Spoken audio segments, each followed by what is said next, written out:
बाळापूर तालुक्यातील शेळद येथील शेतरस्ता व्याळा वाट मोकळी करून देण्याबाबत शेळद येथील शेतकऱ्यांच्या वतीने बाळापूर तहसील कार्यालय या ठिकाणी दुसऱ्यांदा आमरण उपोषणाला सुरुवात करण्यात आली। शेळद येथील शेतकऱ्यांच्या वतीने तहसील कार्यालय बाळापूर या ठिकाणी शेतरस्ता मोकळा करण्याबाबत दिनांक 9 नोव्हेंबर 2022 रोजी शेतरस्ता व्याळापेठ मोकळा करण्याबाबत उप अधीक्षक भूमी अभिलेख कार्यालय यांच्याकडे मोजणीसाठी अर्ज देखील केला होता। तहसील कार्यालय या ठिकाणी उपोषणास बसले होते। त्यावेळी नायब तहसीलदार सय्यद एहसोद्दीन उपोषण सोडण्यासाठी आले। त्यांनी आम्हाला लेखी आश्वासन दिले की भूमी अभिलेख बाळापूर यांची मोजणीची कार्यवाही पूर्ण होताच शेतरस्ता मोकळा करून देऊ, परंतु त्यांनी आजपर्यंत रस्ता मोकळा केला नाही। तसेच पटवारी मंडळ अधिकारी यांना देखील पाठवले नाही। आता पाऊस झाल्यामुळे आम्हा शेतकऱ्यांना शेतात जाण्यासाठी नाहक त्रास सहन करावा लागतोय। त्यासाठी बाळापूर तहसील कार्यालयावर दुसऱ्यांदा उपोषण करण्याची वेळ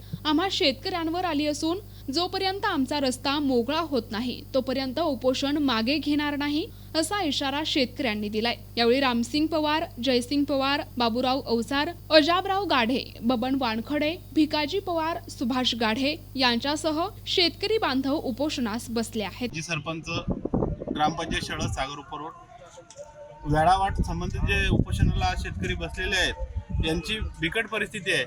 200-300 एकर शेती असून तिथं जायला रस्ता नाही आणि मागच्या वेळेस साहेबांनी रस्ता दिला तर त्याच्यात सरळ जीवितहानी सुद्धा होऊ शकते याची कल्पना मी साहेबांना दिली होती, तरी याच्यावर काहीच कारवाई नाही केली। या लोकांवर उपासमारीची वेळ आलेली असून यांना जर लवकर रस्ता मोकळा नाही केला, यावर्षी पाऊसही भरपूर झालेला आहे, तर त्या संदर्भात यांना पिकांचं नुकसान बी होईल आणि तसंच यांना उपाशी राहावं लागेल।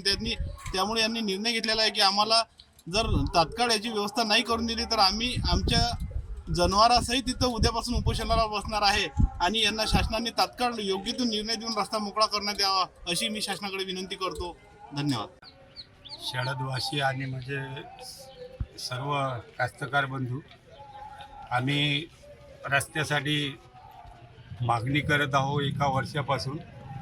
एका वर्षापासून नजूलपर्यंत पोचलो आणि नजूलला 1 लाख रुपये खर्च करून आम्हाला आजपर्यंत ते नजूलवाल्यांनी मागणी करून पूर्ण न्याय दिला नाही। तहसीलदारासमोर बी आम्ही वारंवार चक्रा करून तहसीलदारांनी आजपर्यंत आम्हाला न्याय दिला नाही।